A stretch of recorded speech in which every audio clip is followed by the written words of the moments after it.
Entrepreneurially Thinking is a presentation of BioStL and CET, Center for Emerging Technologies, with Rare Gem Productions, changing the way you view new ventures, including you on the pathway to success with your business in the St. Louis marketplace and beyond.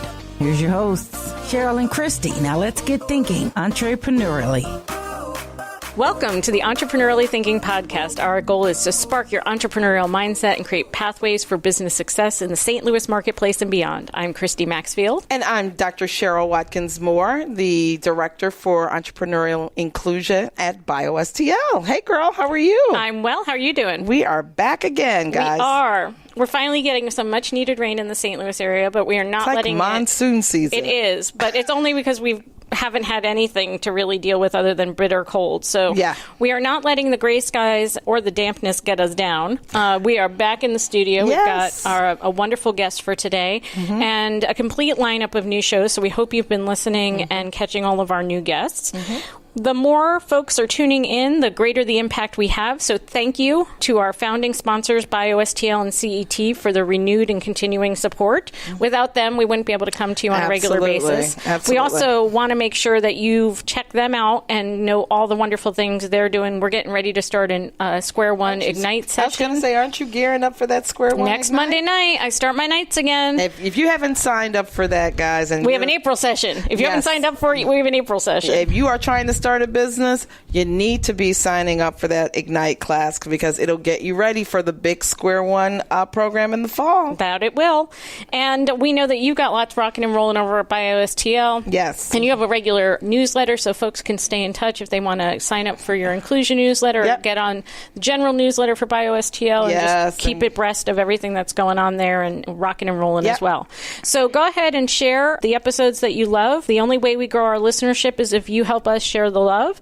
So please take time to find us on iTunes, Spreaker, Facebook, LinkedIn. Make sure that you're subscribed and downloading and playing as often as possible. Wherever you are, we want to be. Amen. So this is going to be a really great show. I know you've already met him before. I have met him. To talk to him today. Wow. I'm so excited. So let me throw Set the stage. Yes. It takes courage for a person to leave the security of a regular salary to embark upon an initiative to start their own business. We all know that, right? Yeah. Right. And again, we're not telling anybody to quit their jobs now. Right. We're just saying when you do, no matter how prepared you are, it takes a lot of gumption. Exactly. There's a unique group of people, though, who really yearn to channel their passion, creativity, and drive into their work. If an employer does not provide this kind of environment, then, these adventurous beings are likely to move on to a business or scenario that will nurture and feed their interests. Yes. When we come back, you're going to gain great insights, wisdom, and inspiration from a gentleman I met not too long ago who has engaged our audience as a guest for our BioStL Inclusion Initiative, An Evening With. This is a series that I host 3 times a year. It's an in-person live interview. It is. Most people call it like the Oprah interview. And we had a great time just chatting about his interests, how he became an entrepreneur, his family background, and all of that. So he launched his multi-million-dollar St. Louis-based pharmaceutical and medical service company after having a stellar career in pharmaceutical sales. How could he? How did he? Well, stay listening and you'll find out. CET, the Center for Emerging Technologies, is a proud founding sponsor of this Entrepreneurially Thinking podcast. We want you to know all about the great things they are up to. Square One is CET's flagship program for entrepreneurs. It's a hands-on training program designed to provide support to first-time entrepreneurs in the St. Louis region actively engaged in the development of bioscience, information technology, or advanced manufacturing commercial enterprise. To learn more about Square One Bootcamp or Square One Ignite, visit CETSTL.com. And for your renewed and continuing support, CET, we say thank you. My name is Eric Bailey. I am the founder and CEO of EMED Medical Company, and thinking entrepreneurially for me means that you can do anything that you want to do. You can do anything that you aspire to do. Thinking entrepreneurially is the way of the future, because thinking entrepreneurially, that means you understand it will be more entrepreneurs than old employers in the marketplace. Eric, thank you so much for joining us today. We're joined in studio by Eric Bailey. He's the CEO of EMED Medical Company. I had to ask him if that was correct under my breath because I wanted to make sure I didn't get the acronym wrong. Eric oversees the strategic direction, as Cheryl said, of this multi-million-dollar pharmaceutical company that he founded in 1999 after a very long and prestigious career in what we would call big pharma, Fortune 500 companies like Johnson & Johnson, Teva, Roche, and Sun Pharma. He's also on the board of directors for the Mid-States Minority Supplier Diversity Council and has served as a member of the MBEIC. I'm going to have to ask him what that acronym stands for. The committee, which is part of the St. Louis Minority Business Council since 2008. He's also very involved with the Prince Hal Masons. My husband happens to be a Blue Lodge member and a member of the Scottish Rite, so we can talk about that a little bit. I told him before, my grandfather was a 33rd degree Mason, and so was my dad. So we're all up in it. Part of it. Yeah, I'm not an I want to Eastern know where Star. Oh no, me neither. That's Mrs. Maxfield. That's my mom-in-law. Exactly. That's my mom-in-law. Okay, but he's also a deacon of the Mount Zion Missionary Baptist Church. So before I continue on and on, Eric, please introduce yourself to us because I just need to get to know you more. Well, thank you very much. I'm elated to have the opportunity to be here today. And certainly among good company, and the opportunity to share some things of interest about me is something that I'm not accustomed to doing, but I'm elated to have the opportunity. Well, and thank you for doing it. I know you've just recently sat down with Cheryl, and so to make more time in your schedule to allow us to capture this for on air, it really means a lot to us, and I know that it means a lot to our listeners. So can you tell us sort of, you started life in Tennessee, you have a degree from the University of Memphis, you went to the Tuck School of Business and St. Louis University. Start at the beginning. Start at the beginning, because you were, tell us about your childhood, how you grew up. You grew up not in St. Louis, in Fayetteville. So talk to us about your family life. Yes, I'm a native of Tennessee, southern Tennessee, actually. I grew up in a small rural area. Not a lot of things that you see in larger cities that I had the opportunity to be exposed to, whether it be from education to corporate type opportunities to expansion or growth opportunities. So in the area I grew up, mostly it was manufacturing and agricultural. So the opportunity to move away from that area, I really am very gracious that I had an opportunity to see things. So I grew up a small child in a very small rural area with a large family, and the basis of the foundation of the family was to work, to earn everything that you have, to work hard to get where you are, and to have a vision. If it's possible, then if it's possible, you can do it. You just have to put your mind to it and work very hard. I thought it was very interesting when you talked about your dad, how your dad was just a worker bee, and he instilled that into you.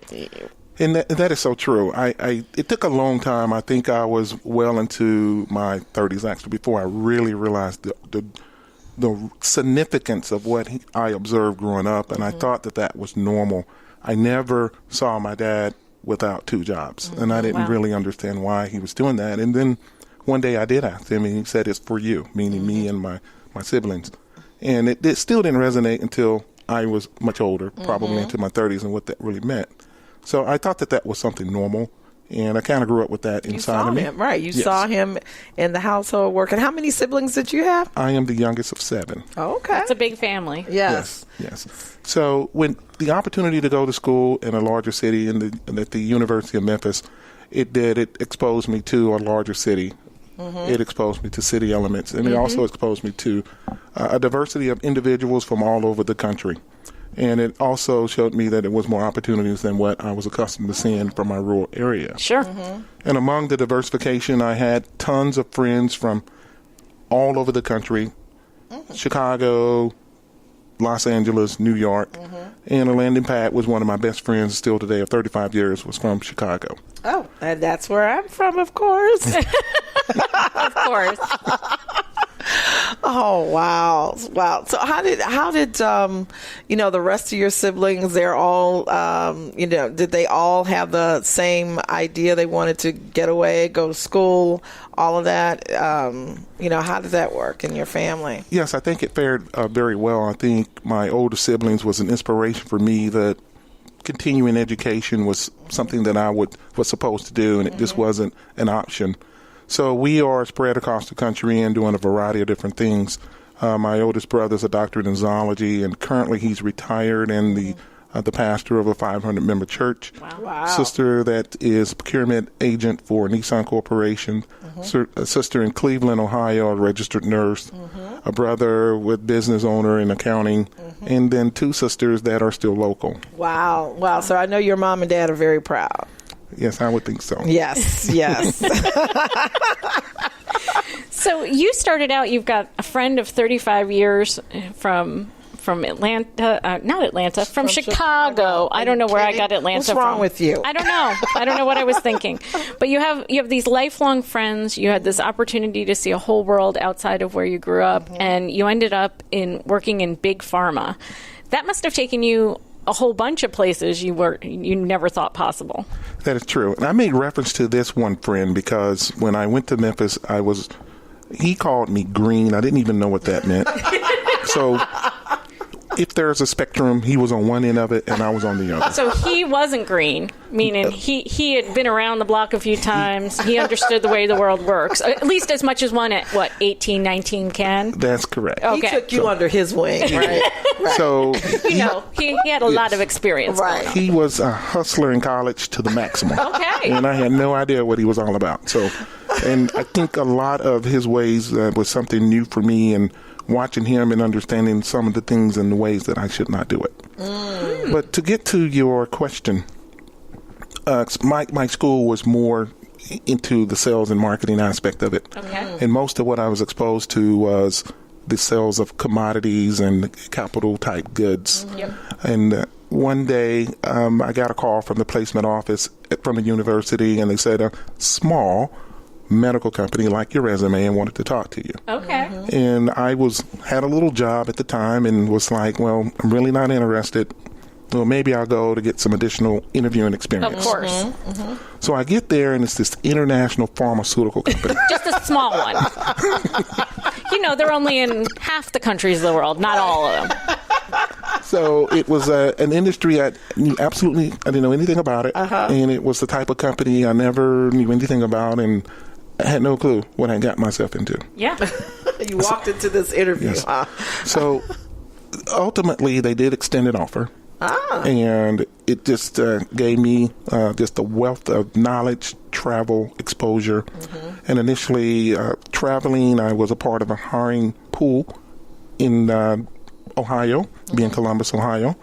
And then ultimately, the managers would come in and interview the candidates for open territories throughout the country. Okay. So the gentleman came in from St. Louis, had an opening, interviewed me, he liked me, and he wanted me to move to St. Louis. I had no idea about St. Louis, only the Arch.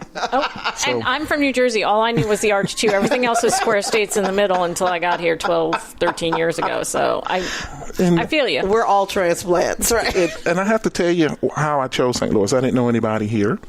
I flew in at night, and it was more lights than I'd ever seen. Oh, wow. It was just so beautiful. I said, I got to move here. Okay. Wow. Big lights. Great city. Wow. So the aerial view sold me on St. Louis. Okay. Everybody keep that in mind. We show well from the air. I like that. The Arch works well, right? So you've been here ever since graduating from college then? Yes. About a year and a half after college, Okay. I moved here. He's almost a native. Almost. Yes. So You know what? From my understanding, unless you were born here. Well, Okay, so his kids are. Right. Exactly. As Cheryl said, it can take a lot to decide you want to go out on your own. So you had this, she comes from a pharma background as well, as one of the many hats she's worn during her career. and also chose to leave at a certain point. What for you, what opportunity did you see when you were in that environment that made you think, I've just got to do this other thing my way? As I've shared with Dr. Cheryl in the past, of course, it was Dr. Cheryl now. That's so nice, Eric. It's Cheryl. Okay. You know that. As I've shared with Cheryl in the past, it was absolutely the most wonderful opportunity I've ever had. Was my employment. And in my travels, I grew, I met a lot of people, I learned a lot, I was exposed to a lot, and it was just everything that I'd ever imagined to go to school for. But something just wasn't right. Something just was different about me.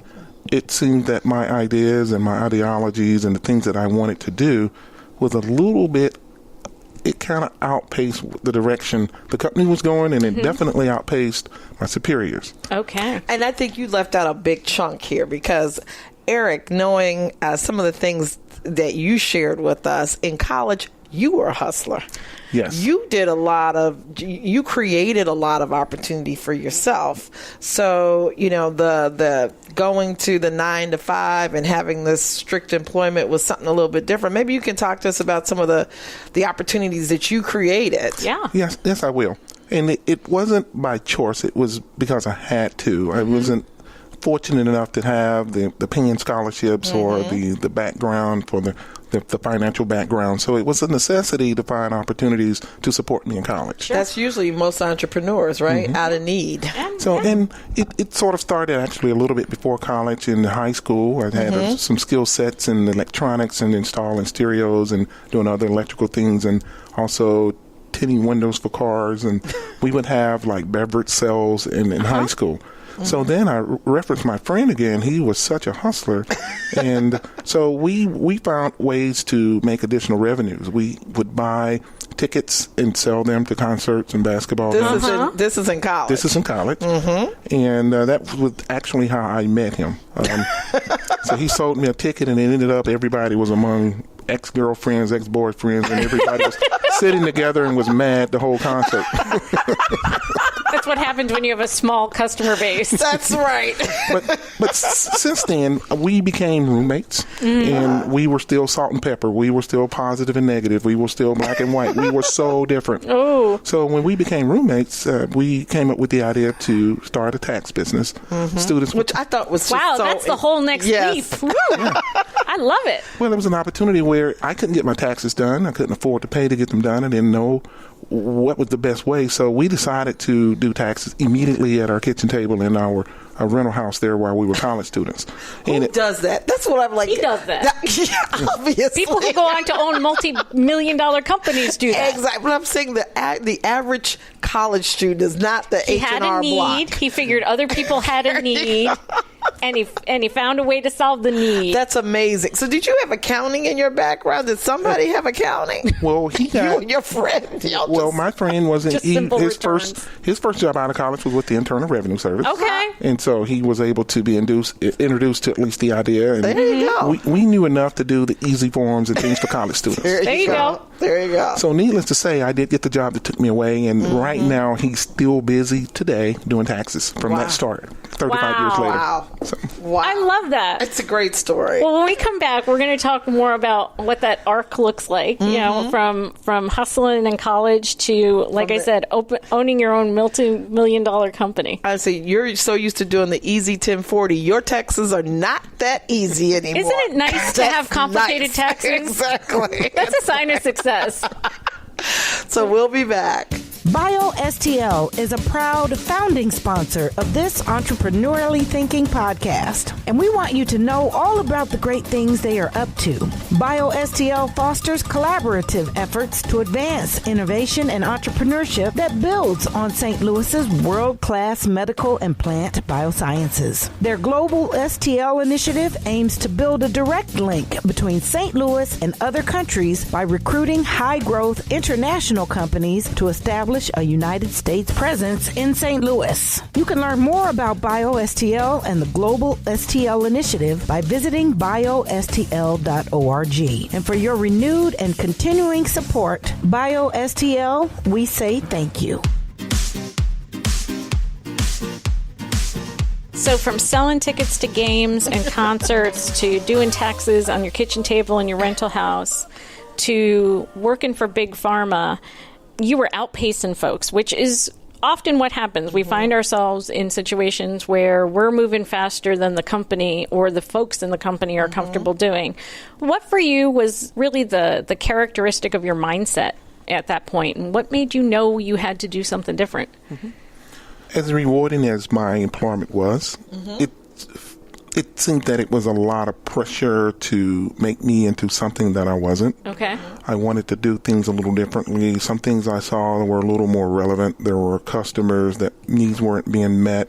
So a lot of the ideas and a lot of the suggestions that I were making, they just wasn't right coming from a representative at my level and at my pay grade, I guess I could say. Okay. So the push to do more and then the self-fulfillment factor started to set in. Right. And it was just something that was boiling in my stomach that just was there, and I couldn't understand or couldn't identify what that really was. So as I continued to work and continued to identify opportunities, I started to understand then that it's just something different about you. Yeah. You cannot be the person that they want you to be. You're forcing yourself to be something that you're really not. I think that's a great gift for a lot of people who are not self-reflective and understanding where they're what drives them.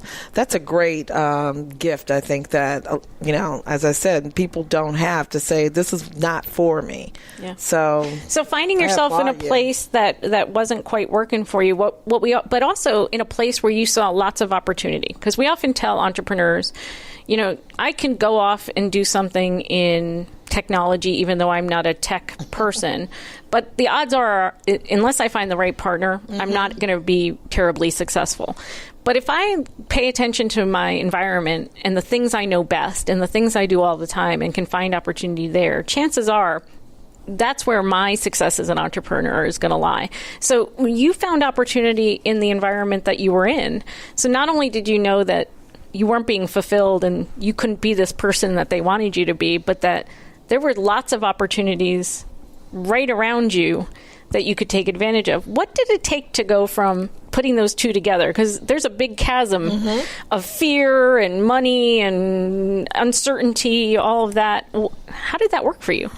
A very good question. It's a combination of several things. And one, understanding your background.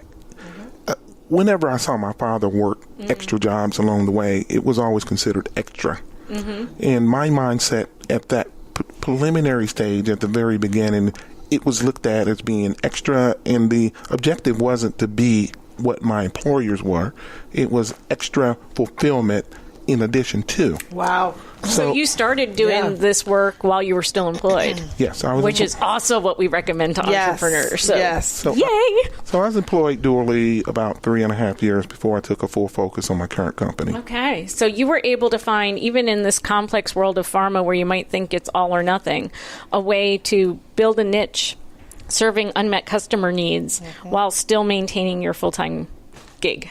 Well, yes. When you make reference Big Pharma, it means big money. So there were a segment of customers that basically was ignored. Okay. So I feel that wherever it came from, the intuitiveness to understand there was a segment of customers that had special needs, and I had an emotional attachment to them, and was things that I couldn't do because I was unable or was not allowed to do. Right.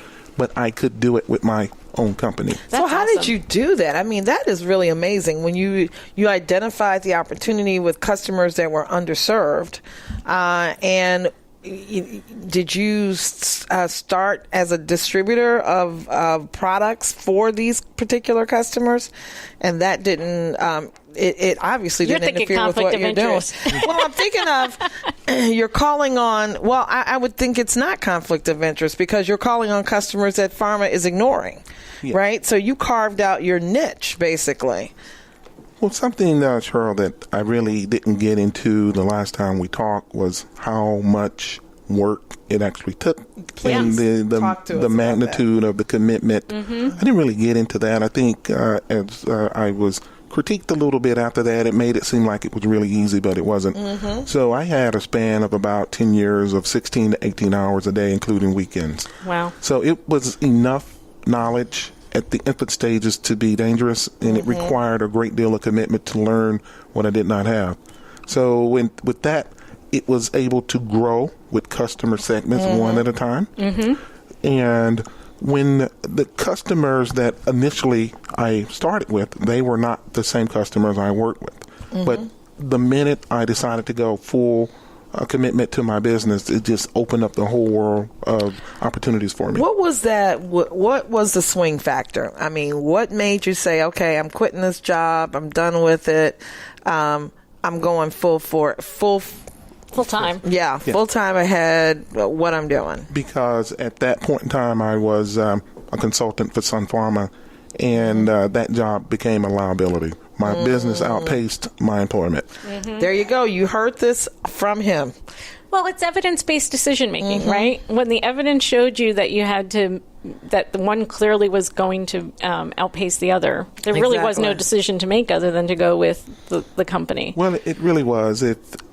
This is personal to me, and a lot of it was a little bit disobedient from my belief in God. He definitely was telling me long before I did it, and I wasn't trustworthy, and I didn't have the true faith. And finally, I heard the message and said, picked the phone up, called my wife, Monica, and said, Monica, I just let my job go. All right. And I heard a big noise, and I think she fell out of her chair. Because she had been listening to God too, and she was telling him, I'm not sure I'm ready either. And I met Monica. She is a wonderful, wonderful woman. I have no doubt. Yes. I have no doubt. I think what's interesting is because you did have a spouse that was working, did it help make that decision a little bit less, challenging, especially after you knew that your business was starting to really grow? I believe no, it didn't. It did not, because because you all had kids too. We had one kid when I first started. Okay. I would say no, because ultimately the responsibility was still mine. It was still, the total responsibility was mine to make all the ends meet and meet all the obligations of having a young family and a new wife. Yeah. So the pressure was there. It just wasn't room for mistakes. So I still had the pressure of the commitment that I made. Wow, that's amazing. And it took 10 years. I think a lot of people look at, sometimes when we see entrepreneurs and, they made this amount of money, and it's like you don't see all that happened in the background. It took you 10 years to do this. To get started, to really start moving the needle forward. And I think what's interesting, most people don't know this because I peeped your background. His company now is the 6th largest minority company in this region. This company is almost $40 million in revenue. So tell us a little bit about this company. What is EMED and what do you do? Who are you serving? Well, EMED Medical, we are classified as a healthcare industry products and service company. Okay. We provide pharmaceutical wholesale, full spectrum medical product distribution.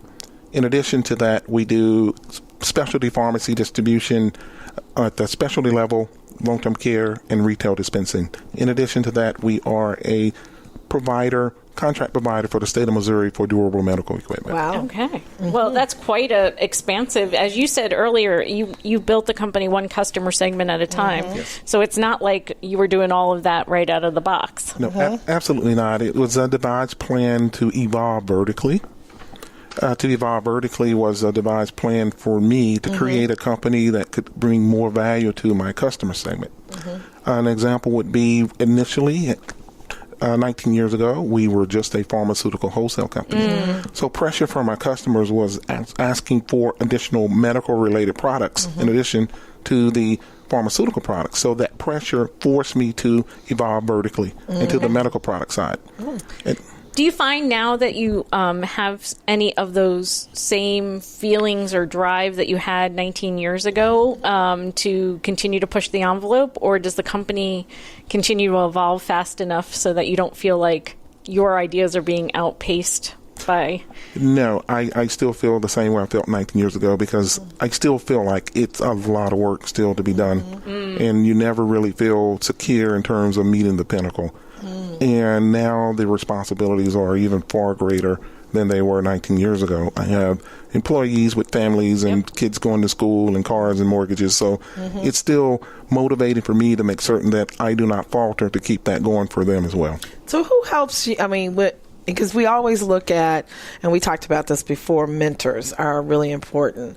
Who do you talk to when you have, a business problem or issue? Who do you look to?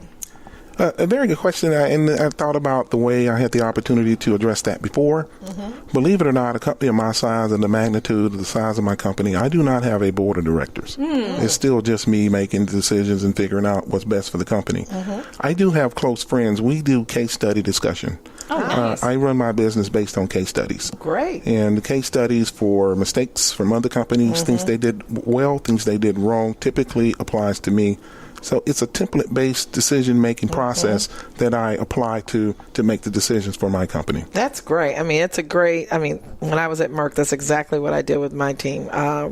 Took HBR, Harvard Business Review case studies, and told my team, you're CEO of your fiefdom. See how you can apply this and move the needle forward, because I think it's a great way to inject new life into businesses. So you don't have you use these case studies. Do you have other CEOs that you engage with? No, I do not. Wow. That's really interesting. No, I find it, but you do give back a lot because you're involved with Mid-States and you've served on the committees for the St. Louis Minority Business Council, and as we mentioned, you're a Mason, which puts us all part of a larger family. Yes. It is very much about how we make the world a better place, and you're a deacon at your church. So how do those things fit into running this company and like you said, essentially running it all on not necessarily on your own, but you've got a lot on your shoulders. Yes. What I do, and I can honestly appreciate the gift from God and some things that I can do, and I feel a lot and ask for a continuation of the guardian angel that's provided for me. And a lot of times I have to shake my head and say, where does it come from? I think it's just a natural gift, blessing from God. But you say there are some things that is the gift of time. There's been an evolution there too, with 19 years of success and financial success. Some things that you may not be privy to, it's evolved more into financial givings now. So time is easier to give, and it's a commitment to bring in others and laying the footwork to bring them along. And even now, Mike and I have started a scholarship foundation where we will give money for kids with physical disabilities that want to attend college. That's fantastic. You're giving the gift of time. You're also building your own philanthropic giving as you moved along, and that's really what we see from the leaders in our community that Eric is emblematic of. So, what advice would you give to a young entrepreneur or just somebody who, like you, 19 years ago, knew they weren't in the right place, weren't being called to do the work that they were doing, and really felt driven to do something different? I think you got to really know yourself. I think you got to really understand you're doing it for the right reasons. Cheryl mentioned the money earlier, and it never really was about the money. It was all really about self-fulfillment and fulfilling the need for individuals that I knew being the customers. And it's still really about the customers now. So it's about knowing yourself and what you're really in for, and the commitment that's required to be successful would be my number one recommendation. And secondarily, I think you want to get in for reasons of growth, reasons for fulfillment, and reasons for bringing and setting examples for others behind you. I think that's so cool because we hear this all the time. It's not the money that you chase, it's the passion. The money will come, once you chase and fulfill yourself with the passion that you have. And I think you are a shining example of that. So, do you think you'll bring your friend who's been doing taxes for 35 years into the fold at some point, or is he good to go with what he's got going on? No. That was No. That was for a time and a place, right? And a time and a place in college. It's his benefit for me. He's very successful. Yeah. He's his diversified business. He's very successful, but he's the case study in a lot of ways of how you do not do your business. Well, there you go. I love it. I love it. We all have friends like that, right? You know? They're very successful. And they drive us and they inspire us in different ways. I just had to ask because 35 years is a long time, and when you're continuing to grow, you won't want to look for those folks who you've known for a while. Absolutely. As part of your resource pool. So you know what? The question I left you with when we ended before. What do you want your legacy to be? That's a great question. Yes, I like for my legacy to be an example for individuals that have some sort of disadvantages in different categories in life and in the world. I feel that I was disadvantaged on many levels. I realized when I went to college that the education at the high school level that I received was subpar from others that came from larger areas in other parts of the country. I realized that a little bit behind, and then I realized that some things and some opportunities were not afforded to me for reasons other than being qualified. Mm-hmm. And then now in my professional career and moving forward, I realized there are disadvantages in terms of size, capacity, knowledge, times in terms of resources. Sure. So many disadvantages that I'm faced with on a daily basis. So I would like for my legacy to be where someone that realized the disadvantages and took the initiative to defy the odds. Mm-hmm. And for someone that had a moral standard and ethical standard in getting there the right way, and an individual that cares enough to lay and to set the example, to lay the footwork so that path would be a lot easier for those coming behind him. That's great. That is. It's inspiring. It is. And I love the fact that not only do you do what's necessary to build your business, you do what's necessary to support your family, but you are also looking out into the broader world to see what can I do to help others. That's an amazing gift. Thank you. Thank you. On that note, thank you for joining us. It was a real pleasure to spend some time with you. And just before we started this conversation, I shared that Eric and I have a mutual young entrepreneur in common. And I just, on behalf of him and the many others I know that you're probably giving away precious time to all the time, thank you for helping them figure out their road and overcome their disadvantages. Yes. Thank you. And that was time well spent with him. Thank you. Great. Thanks, Eric. Changing the way you view new ventures, igniting your thinking about entrepreneurship. It's entrepreneurially thinking. Get connected and discover more. Visit our website for show notes, resources, information about our guests, upcoming events, and of course, all your favorite episodes. If you have any questions, be sure to leave them for us in the comment sections, and be sure to leave us a 5-star rating on iTunes. The best way to show love is to share. Let everybody know that you're thinking entrepreneurially. So visit our website, entrepreneuriallythinking.com. #ETHINKSTL. Entrepreneurially Thinking is another positive production of Rare Gem Productions. Thanks for listening.